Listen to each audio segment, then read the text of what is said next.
Hello, everyone. Hello and welcome to the first of this four-part series of Meet the Researchers who are working with state-of-art virtual and augmented reality technology here at the university. So my name is Faisal Mushtaq. I'm an associate professor in the School of Psychology and an associate for the Center for Immersive Technologies. And I'll tell you a little bit more about that in a few seconds. I'm going to be your host for the following 2 weeks as we go over a diverse range of content covering some of the biggest issues in society today. So tonight we're going to be focusing on healthcare, Thursday on education, and then the following week on cultural communication, and highly topical right now.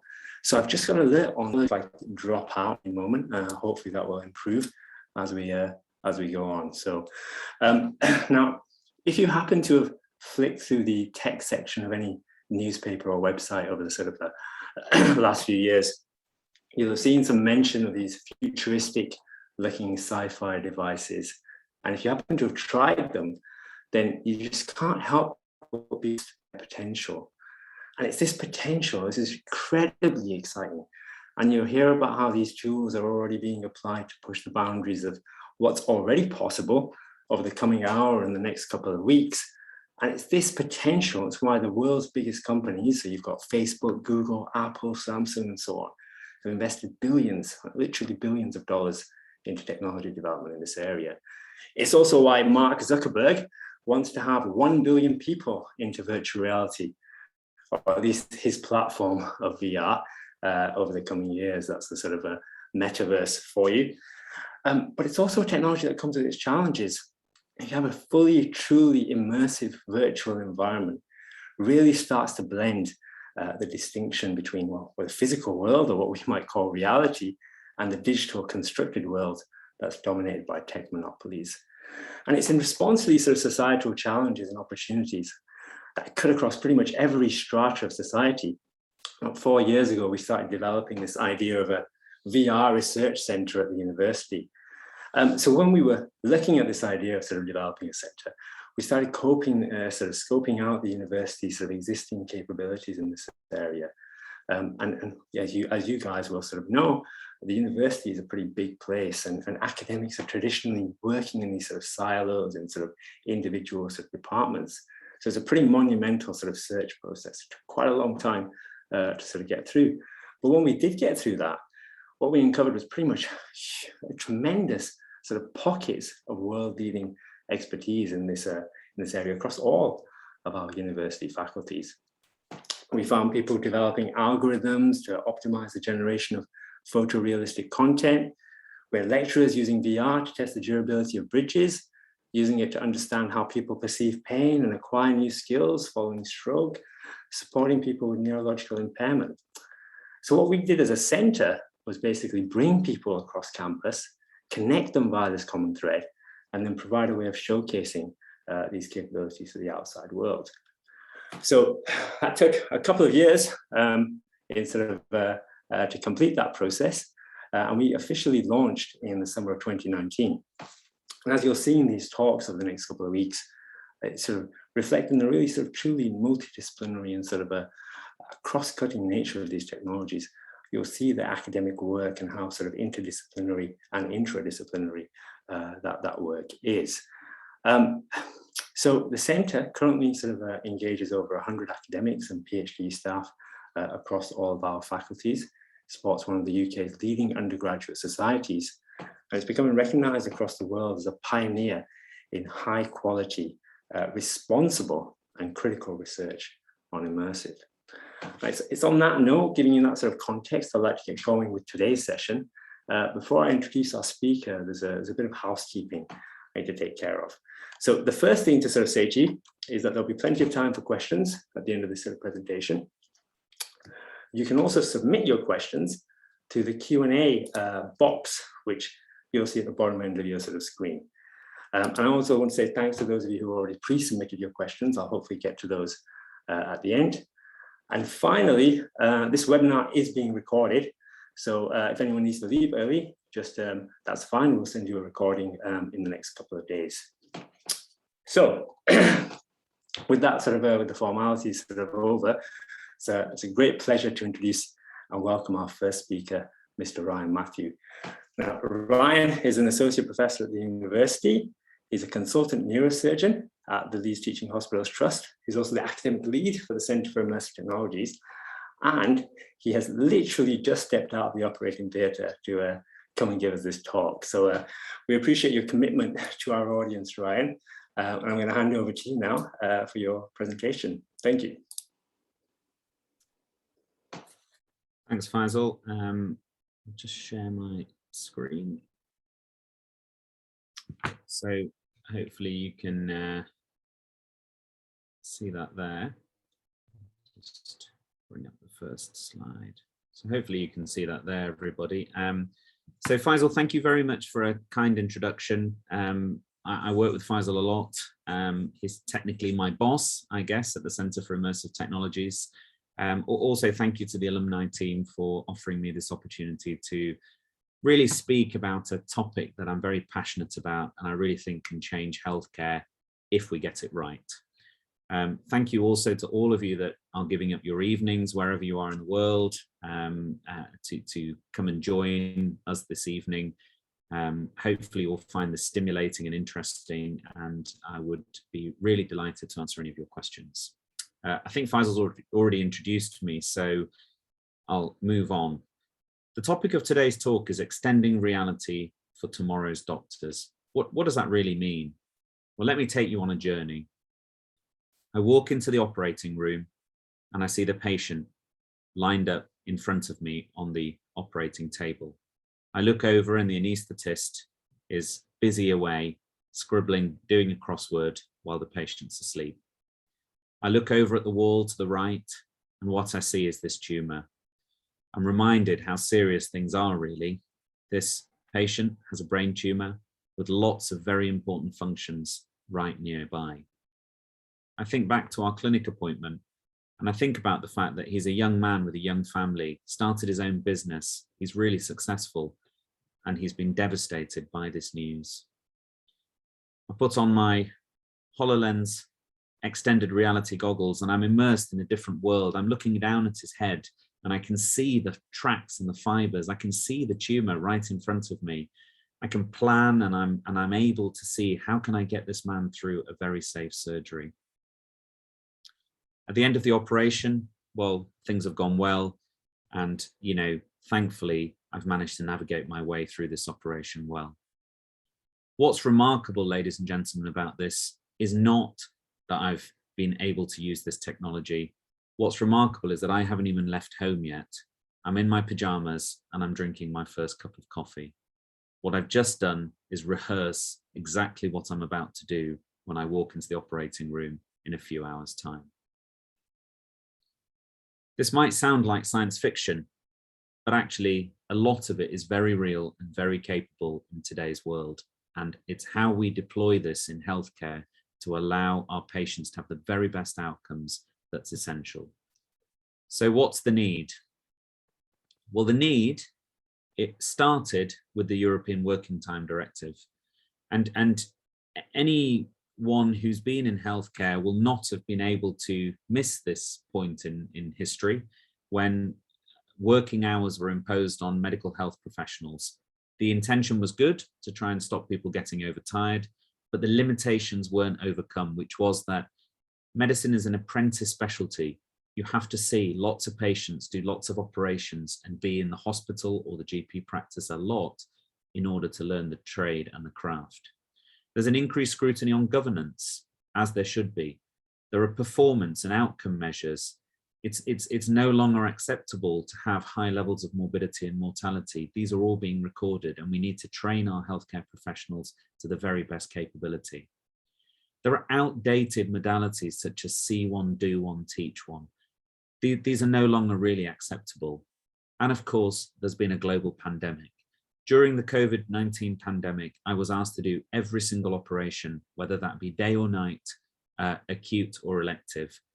And what that means is, of course, that the operations are are consultant led at every level, and the intention was to try and reduce the amount of time and complications because the healthcare system was at maximum capacity. But of course, 2 years is a lot of time out of training. And if you're on an 8-year training program, that has an enormous impact on you in terms of training. There are less sort of stringent needs either. Let me show you this video of one of our patients. If you listen carefully, you'll be able to hear him counting. 3, 4, 5, 6, 7, 8, 9, 10. Good, and again. 1, 2, 3, 4, 5, 6, 7, 8, 9, 10. That's fine, and again. 1, 2, 3, 4, 5, 6. Speech to rest. So what you hear there is a patient counting to 10 twice, and on the 3rd time we stimulate his brain because he's having awake brain surgery and his speech is arrested briefly. Of course, if you do something more important than just talking, walking, and that's really fundamental to your career, like playing the guitar, then we need to do your brain surgery while you play the guitar, while you're awake.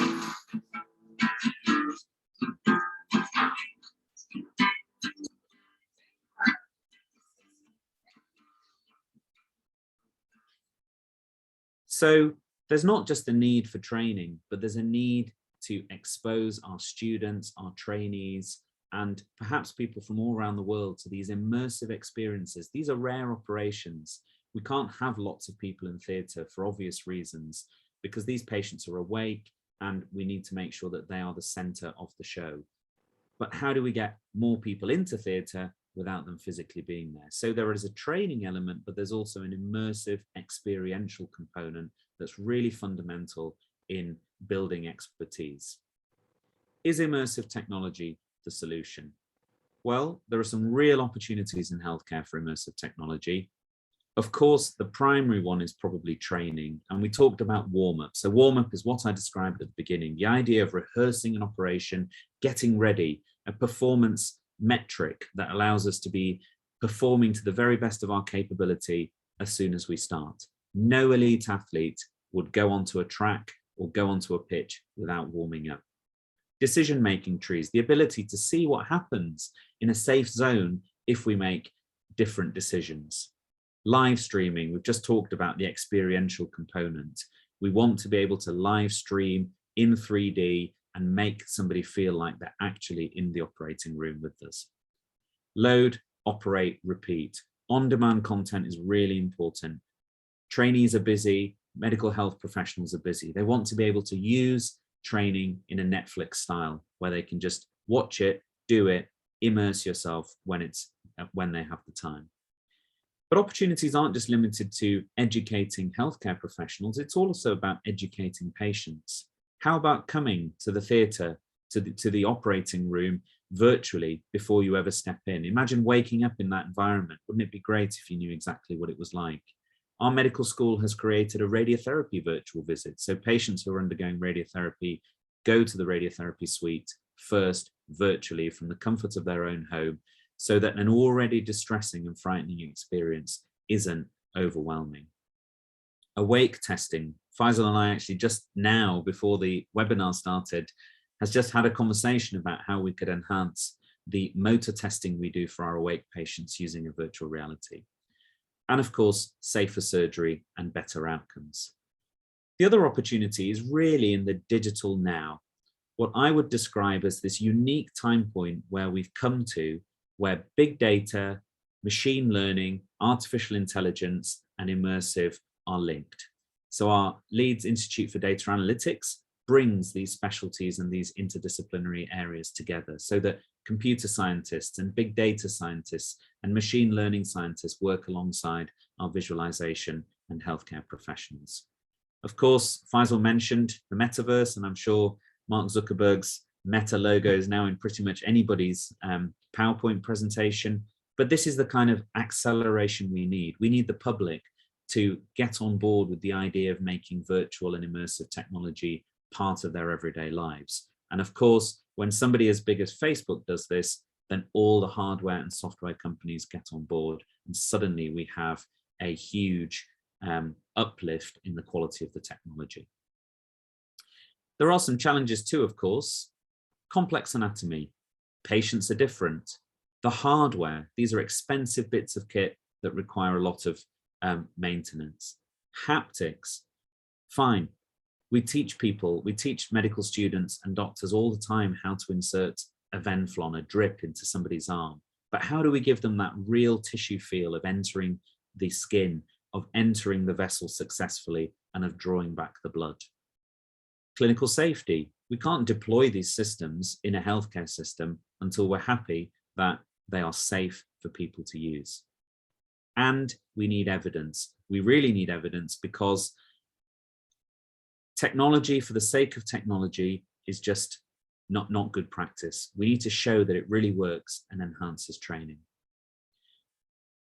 One of the ways we need to overcome challenges and take these opportunities is in collaboration. I really believe in collaboration, and I think that's what the Centre for Immersive Technology has probably done to its very best credit, bringing people who would normally not bump into each other, who would normally not work together, cross-fertilize and be in an environment that promotes that kind of inter and intradisciplinary science.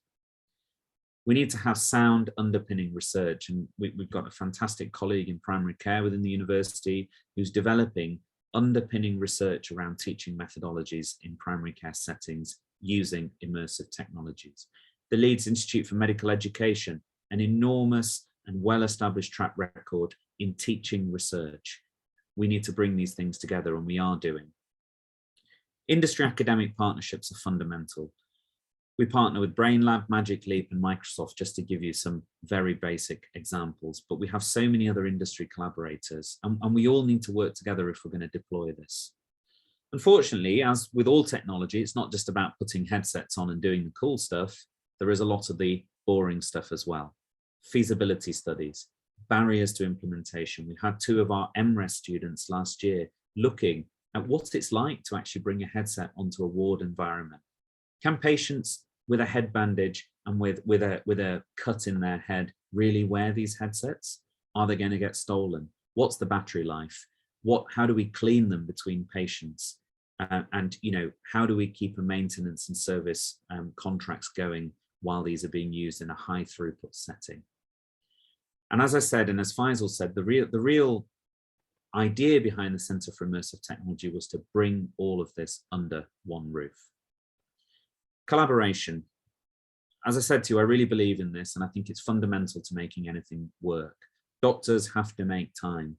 If they don't make time, they then don't get to moan about what they get put in their hand. They also have to understand what is possible, and that means taking an interest in the technology and being involved in early design decisions, and of course, with clinical validation too. We have our psychologists, our teaching specialists, who understand learning theories in a way that I never will. They understand how to measure the value of this technology in enhancing education and also training. And of course, our engineers, who need to engage with all of these people so that the development pipeline, the technology readiness levels are all integrated, and it's less about the technology and more about the deployment and the actual applicability of it in a healthcare setting. To that end, we wrote this report in conjunction with Health Education England and many authors. Faisal always remembers the number. I think it's 95, or maybe it's 195. But the idea was we wanted 3 principles that guided the community, by no way prescribed, but guide the community on what are the elements that we might need to take into account to see this technology in healthcare training and education. And many of them are what I've already said.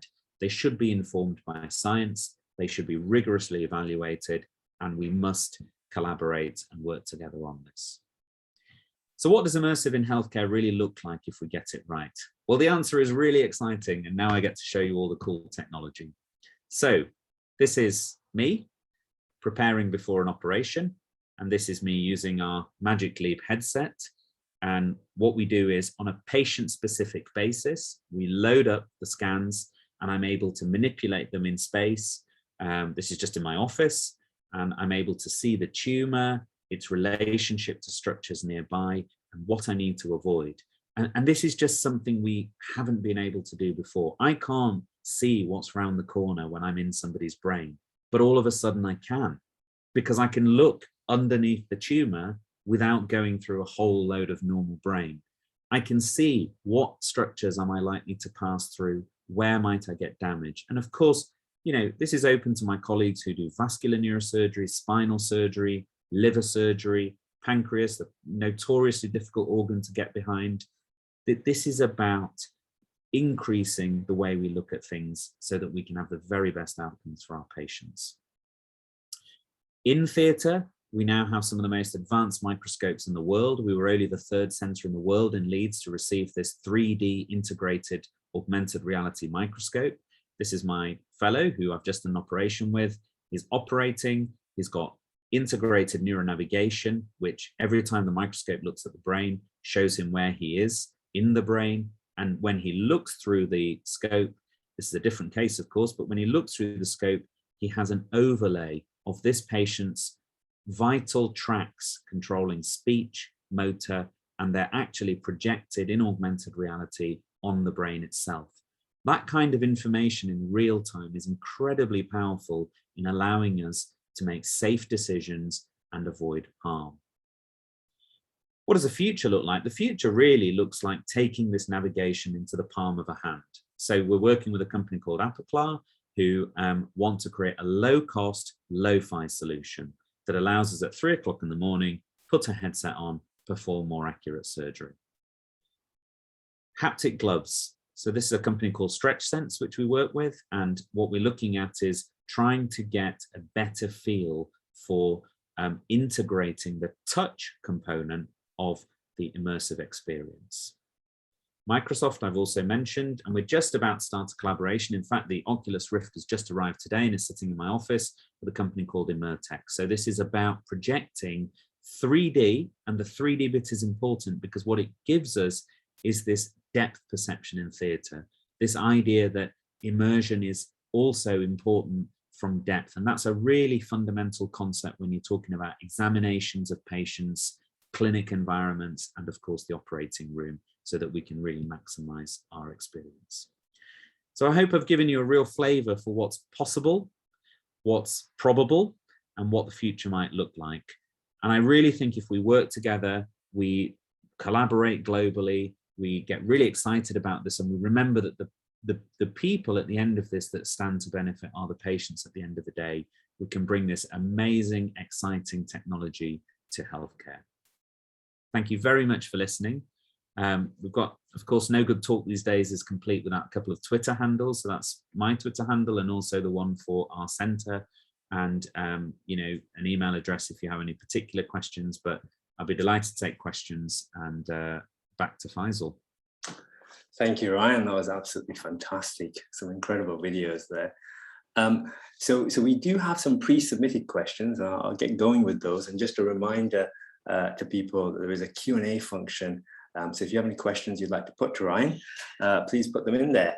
And if you spot a question that you think, oh, that sounds great, I'd love to hear a sort of response to that, you can upvote as well. So we'll give you a few minutes to sort of do that while I kick off with the first pre-submitted question.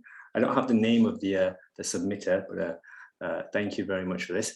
So Ryan, the question is, what if the old ways of thinking get in the way of evolution and progress of new technologies? So what do you think some of the ways are of overcoming this inherent inertia in the system? I know so the NHS has a particular degree of inertia, which makes these things so challenging. So good to hear from you. Yeah, I mean, I think that's a challenge for any new development in the NHS. And for me, it's simple. When I look at these, I mean, I'm a huge technology nerd, as is obvious from my talk, and I love this stuff. But I've also got one eye on the long game. But the long game is in the deployment of this. It's not in the hands of a few being able to play with toys, right? So when I look at these technologies, I think to myself, would my dad use this? Would my mum use it? Would my colleagues use it? My colleagues, many of them, have no interest in this kind of technology at all. And the bottom line is you have to show the value. And that's where I think our work really needs to focus, not on how it looks. I mean, obviously I've shown some videos because this is a broadly lay talk, but it's really in showing the value. Why does using an immersive headset before an operation make that operation safer? Because that's when everybody gets on board and says, well, I tell you what, if this makes it safer, I'll use it. So I think that's the way to overcome that inertia. So it's generating evidence on errors, on operating time, performance, patient outcomes. That you see that as the next key step in overcoming this. Yeah, metrics. Yeah, fantastic. I have another pre-submitted question I'll get on to, which is very sort of related to your comments now. What do you see as some of the main drawbacks or limitations of this type of technology? So you've already touched upon sort of inclusivity, acceptability. Are there any other types of limitations that you see that can sort of potentially hinder its development and adoption in the NHS? Yeah, probably a couple of things really. So it's expensive, it can be expensive, and it can also very quickly get outdated. So one of the things we don't want to see is what happened in healthcare probably 15 years ago, which is where every hospital decided to buy laparoscopic kits that we would kind of fill our hospitals with, and they just became expensive, kind of white elephants that just sat there and didn't do anything. And we really don't want a repeat of that, because this is public money and we have to be responsible with it. So I think that's a drawback. But I think the point I wanted to make about Metaverse, for example, is as soon as this becomes mass market, the price drops. And I think that's where the NHS stands to benefit from that kind of exposure. The second is motion sickness. So there is a proportion of people who get motion sickness from immersive technologies. And I think that's untested because it's been a small cohort of people using it. I think as we expand it across the healthcare system, we'll find out how big a problem that is.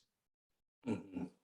Yeah, no, your comments remind me of the issues in the education system about a decade ago, where the solution to our education ills was to purchase iPads for children, and that sort of hasn't quite addressed the sort of problems in our system. But I can see how it's tempting to sort of see technology as the solution without thinking about the actual questions.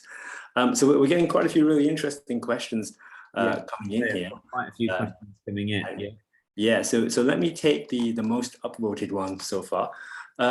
So it's a sort of question around one of the projects that you had. Are you able to review the anatomy of the brain in real time as projected onto a patient through the HoloLens?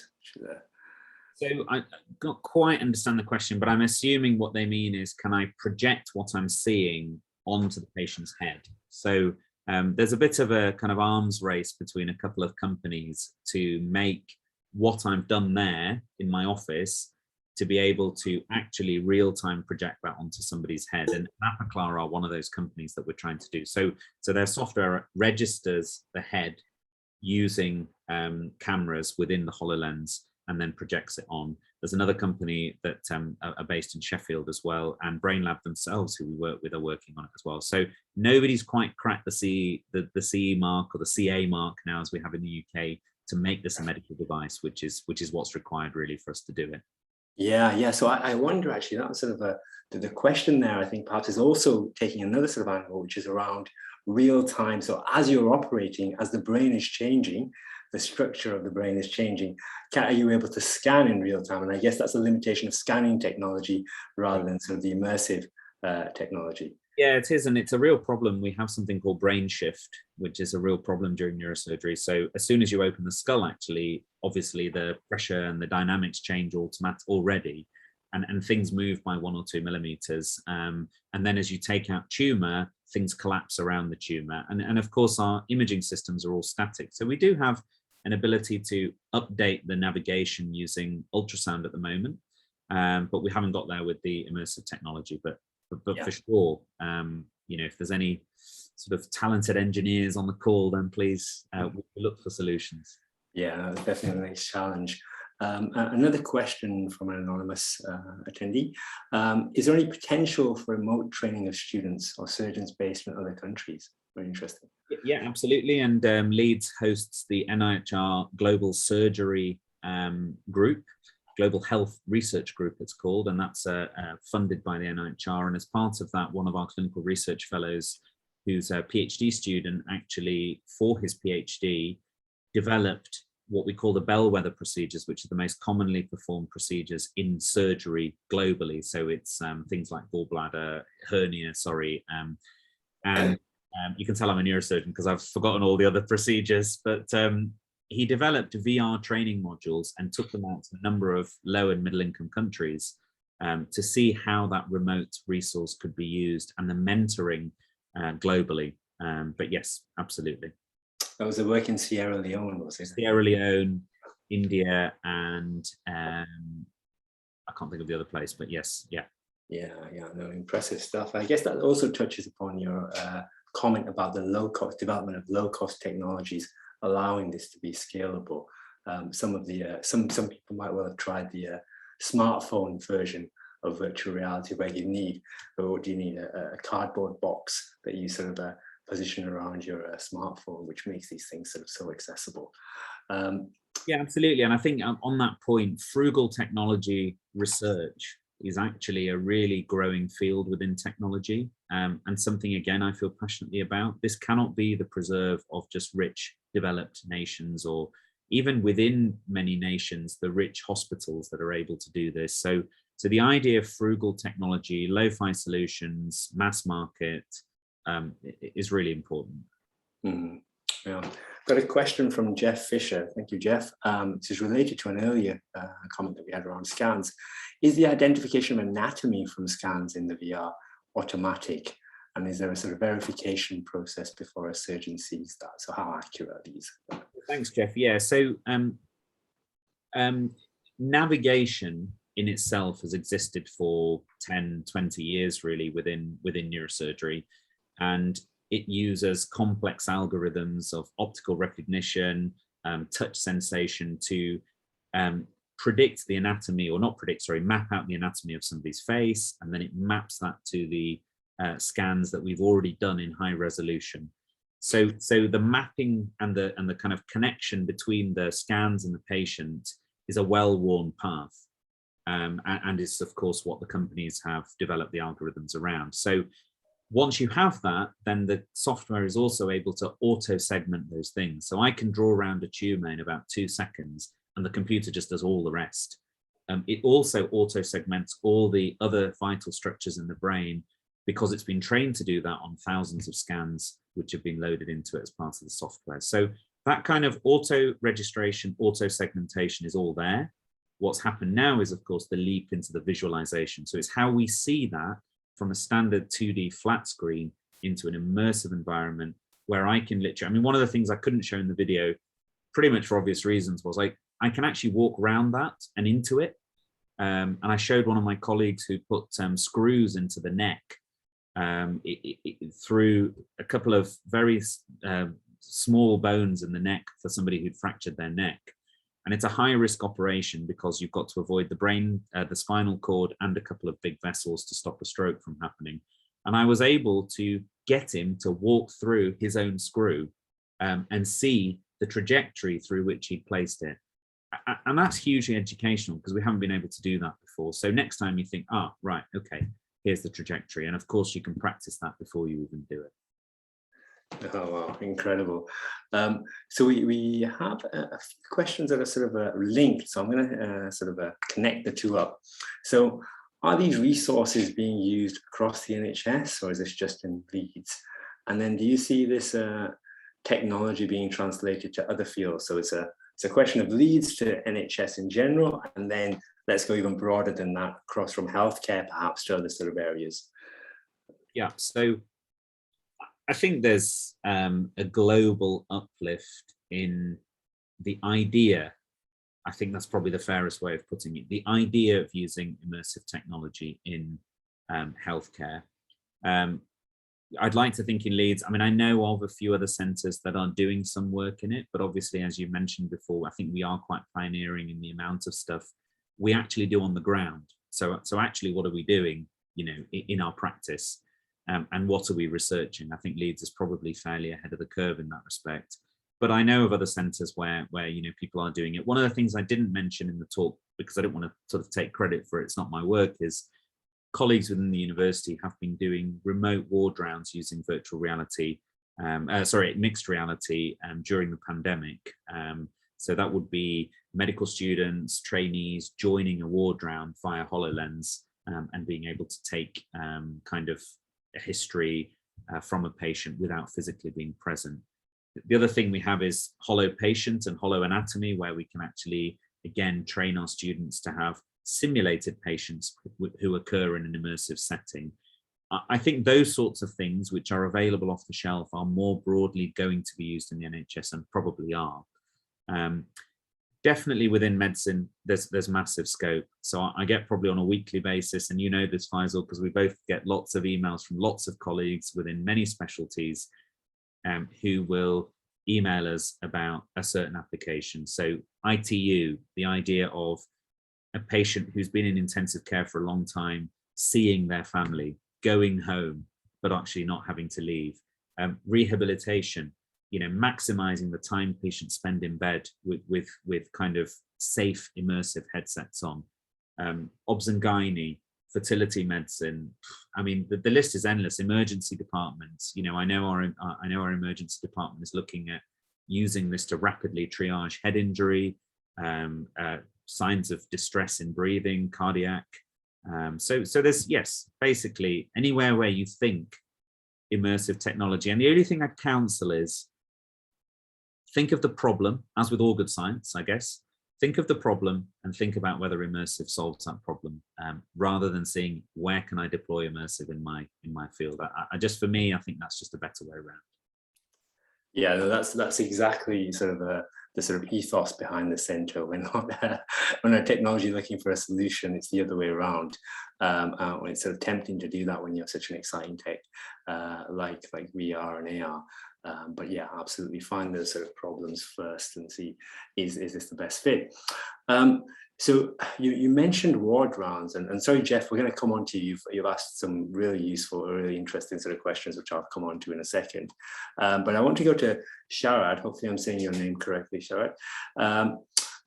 So a clinical teaching fellow in South London is wondering if we could expand on the use of VR in sort of Leeds Medical Education Centre, how you navigate around the sort of implementation hitches. Do you use it for virtual ward rounds, which I think you just sort of mentioned now, surgery, patient consent? So some perhaps you can sort of expand a little bit on that. Yeah, I mean, I think it very much depends. So I think it probably is quite a big question, and I'll concentrate just on the educational component, really. I think it depends how you use it. So if you're using a virtual reality headset for remote proctoring, so the idea of remote mentoring or remote proctoring, really it's just a kind of a more fancy camera. And NHSX have said that remote consultation, for example, especially during COVID, was completely acceptable, provided all measures are taken to preserve patient confidentiality and the patient consents. That's of course the most important. That's a fundamental aspect in all of this. If the patient consents and you are still practicing within the guidelines of all the good medical practice guidelines, then I think using it with the idea of remote access is absolutely fine. The other hitches you'll find are in getting these devices onto your highest bandwidth broadband within your hospital. So our hospital, for example, has different bandwidth colors, and for these sorts of devices to work, because they're high intensity, high frame rate, high resolution devices, you've got to get them onto your kind of unrestricted bandwidth, and that's really fundamental. I think if you want to use it for research, that's different, and you need ethics. So we're just going through a process of getting ethical approval for measuring the educational kind of value in these projects, because as I've mentioned a few times, I'm pretty passionate about that. We mustn't use this technology unless we can show the value. I want to know what the value is for a trainee. Is it more than looking at their computer, their laptop, a textbook, etc. And that's the only way to get the evidence. But I think for that sort of research, you need ethics. I think if it's for joining virtual ward rounds as part of a medical education, then you just local approvals and patient consent and preserving patient confidentiality. Thanks, Ryan. And Sharad, I'll point you to the report that Ryan sort of signposted in his talk, which talks about some of the issues around sort of implementation and research and how they sit alongside with one another. So I'm going to get on to Jeff's question, which is quite close to my heart, being a psychologist interested in human performance. Is there any element of distraction from VR superimposition? For example, focus on VR causes reduced attention to basics and might lead to missing information in peripheral vision. Yeah, I think that's a really good question, Jeff, and I'll answer it from a very practical surgical element, and perhaps Faisal wants to answer it from a more psychology perspective, but absolutely. So in my talk, you saw the slide where we look down the microscope at the brain and we have all of this augmented reality and also, in fact, the navigation MRIs in a head-up display in the corner. I found, and what I found most people doing with it is switching it on and off, because you're absolutely right. Having all this information at critical points when actually all you want to do is concentrate on removing the tumor, it is a distraction. And so I switch all of that off. And again, I did a talk recently to some neurosurgical trainees about technology and tools in neurosurgery. And it's about understanding when to use these tools and how these tools work. And that's part of the training. And I think that's part of the challenge moving forward. As technology enhances and advances, we're going to need to teach people not just how to use it, but when to use it and how best to get the most out of it, and make sure that it's clinically safe as well. Yeah, I just want to add, I guess, from a psychology, human performance sort of side of things, we've been sort of interested in these types of questions for a number of decades before the emergence of low-cost VR. So you can think of, for example, in the driving and attention literature. So you can think of sort of satellite navigation systems when they sort of first started becoming popular. People were concerned about how that might impact on sort of accident rates. And what you've seen sort of an evolution of sort of design of that sort of technology to sort of ensure that the user or the end user, the human in the loop of this sort of system, in attention is sort of being directed in the most appropriate places at most appropriate sort of times. So you have, for example, in sat-nav, audio alerts when you're about to come towards a sort of a turning. And I think that's perhaps where we need to go here with sort of AR types of sort of technology as well. Consider where users are paying attention. And there's some early sort of stage eye tracking work, which looks at sort of expert surgeons who are scanning the sort of scene, and sort of in the way sort of Ryan described is there's particular sort of points in time where you know where you need to sort of be focused. But you can also think of this in sort of the flip side when you have trainee surgeons. And one thing we know from eye tracking sort of research is a qualitative difference in where trainee surgeons look and scan the environment to where expert surgeons look. And for sort of trainees who understand these, they're exploring the environment for information, whereas a sort of a Ryan can go ahead and sort of exploit that information in the environment. So there's a potential here for these technologies to actually augment performance if you can help direct vision to those sort of critical components or critical parts of the surgery. I think there's a lot of potential there, and of course some fundamental research questions that need to be addressed along the way. Okay, so let's move on. So we've had some really great questions. I will go on to Kanchai. Hopefully I'm saying that correctly as well. So it's accessible by those with a certain type of communication disability, like hearing or visual impairment. This is a really big question right now around the inclusivity of these types of technologies. Yeah, I think it's an excellent question, and it goes back to the idea of any technology kind of becoming inaccessible to any group, really. Whether that be a monetary, financial thing, whether that be a regulatory, or as you've described, Kwanchai, and I apologize if I've pronounced that incorrectly, all groups of patients as well, and healthcare professionals. The hearing tends to be less of an issue because some of the training platforms will ask you to wear headphones, and some of the eye tracking that Faisal mentioned is really around how quickly a junior doctor or a trainee kind of navigates or looks towards a audio stimulus. I mean, these things can all be written in different ways. So one of the things we are working on and would like to develop is a busy ward environment where something's happening in the corner that's very important. And it's how quickly the kind of the trainee at the center of that turns their head, to that auditory stimulus and gives an action. And we can measure all these metrics inside the immersive headset. So head turn, eye track, decision making, and we start to get metrics. And of course, as you train people, we hope that these metrics improve. So there are going to be challenges around that, but I guess they're probably the same sorts of challenges that we would face in real life as well when in training, and we just need to make sure that that's kind of dealt with. The visual impairment it is a very, very visual tool, and I think there's no way of getting around that. And I would be lying if I said that I have any experience or any knowledge really of how these technologies would be deployed, but that certainly made me think, and I'll be asking that question of Microsoft next time we meet.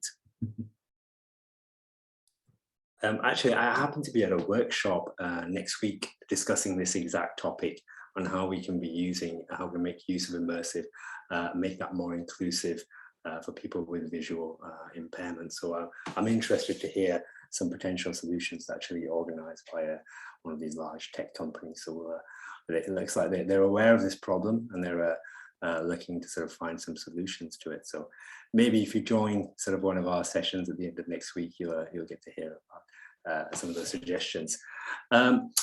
So I will ask you another question around scanning. This is a very interesting sort of topic, it seems. Are the scans required to create the 3D image made from standard CT MRI? So are we using technology that we already use and just sort of integrating immersive into that? And are there any risks if there are alternative solutions? Yeah, so these scans are all standard scans that we do. They're not standard CT-MR, but they're specialized CT-MR, but those specialized CT-MRs are being done anyway, and they would be done as part of standard of care. So I guess there's two parts to the question, just to be clear. It's not like a standard CT or MRI, but then we don't do brain surgery on patients with a standard CT or MRI anyway. They require a special type of CT and MRI, but we're not doing anything extra for the immersive component. So that there's no extra scanning or extra requirement. It's basically all post-processing by the software. Mm-hmm. And that's important there for sort of implementation, adoption with sort of existing sort of systems. We have a very generous offer to help with the centre. Are there any opportunities for a junior doctor to get involved with the Centre for Immersive Technologies and the collaborative work in medtech? And would there be any opportunities helping to collate evidence, for example? Yeah, so I mean, as always, we're always delighted to receive help. I mean, I guess the issue, as with anything, is funding.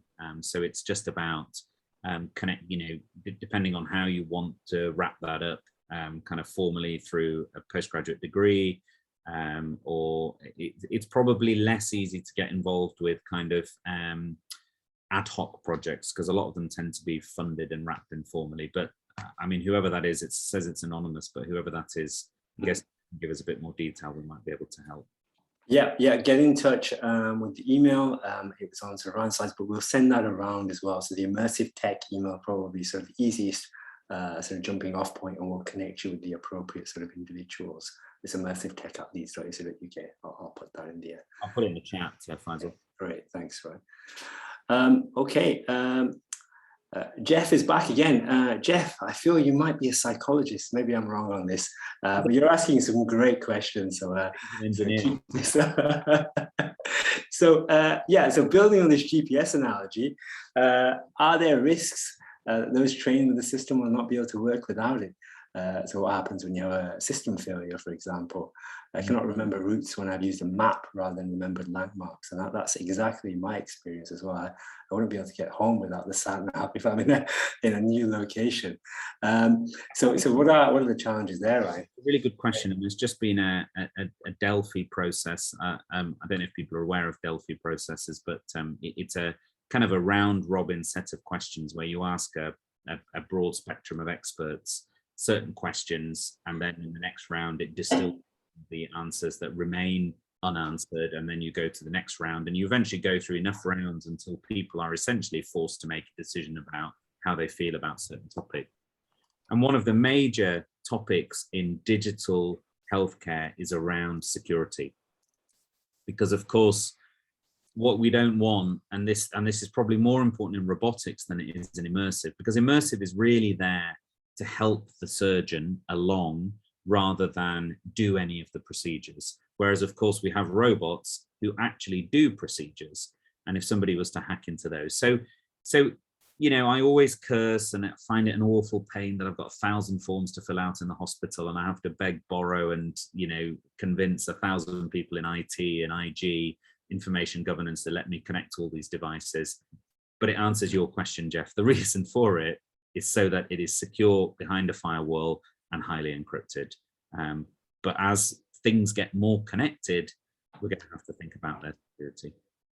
Yeah, so Ryan, just adding on to that, so we have this sort of loss of skills, I guess. I mean, you sort of see this, I think it's sailors who lose the ability to navigate without, you know, with a sort of compass. You have, you know, sort of me who can't get around without sort of a sat nav. So is there a risk there if I'm relying on an augmented reality sort of a vision and a step-by-step of here's what you need to do first, second, third, that when that system isn't available, you sort of don't know where to go?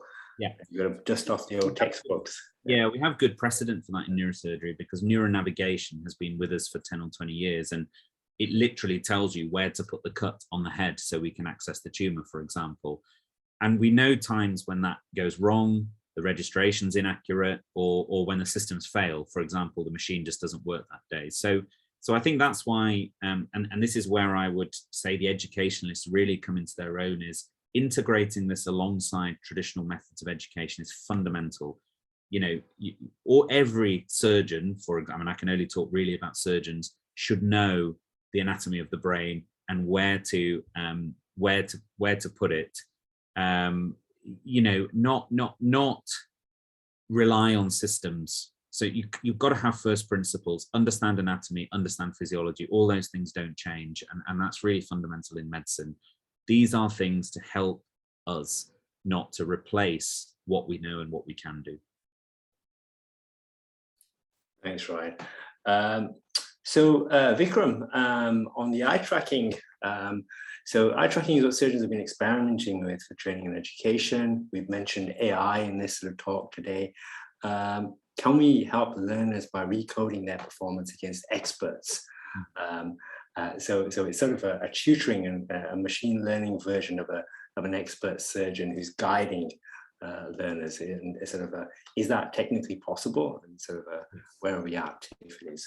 So about 18 months ago, my colleague Professor Richard Wilkie and I, so he's a psychologist and actually head of research and innovation within the School of Psychology, and I wrote a grant, an EU grant, specifically on what you've mentioned, Vikram, which is the idea of smart hospitals, so smart training.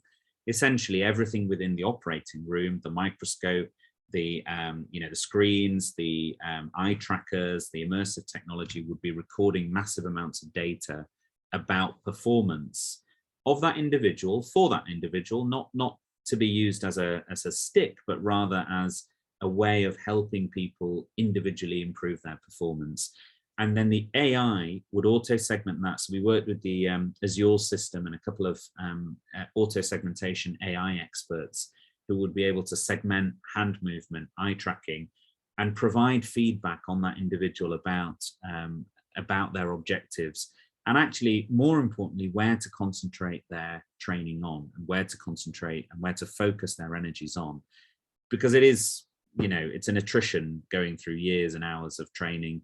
And what we need is to understand which of the bits of operations or which of the bits of training we really need to improve. And that's absolutely what it was about. Sadly, we didn't get funded, but that project and that principle remains very much at the forefront of our thoughts. This is some fundamental work I'm involved in, which I think sort of speaks to this with computer science, where we're developing human-like avatars, so modeling human behavior whilst we perform complex sensory motor tasks, the types that you would be involved in surgery, and then sort of transplanting those over to a machine learning algorithm. So I think there's some earlier work in that sort of pipeline going towards that longer term vision. Vikram, yeah, thank you very much for your question.